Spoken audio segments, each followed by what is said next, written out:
Hello everyone, welcome to Haiwell Classroom. Today we will introduce the Haiwell HMI hardware for you. This is Haiwell 8 Series HMI 810 Pro.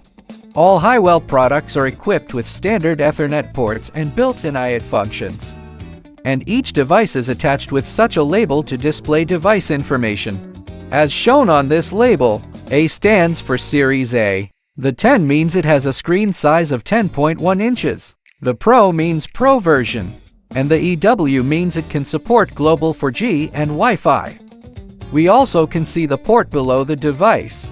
There is the power interface, COM3RS485 interface, Wi-Fi antenna, also the 4G, and the DP9 serial port.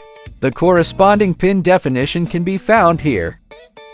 Next is our USB port. The USB port can be connected to external keyboards and mice, and can be connected to USB flash drives and barcode scanners. For the Ethernet interface, it can be used to the network and other external devices. Let's go back to the front. We can see that the HMI's border is very narrow. The A series adopts a narrow border design. On the left is the speaker, and the right, it is a microphone, and in the lower right corner, it is a RFID area. This is the hardware of HMI. Thanks for watching. Haiwell leading the new era of IoT.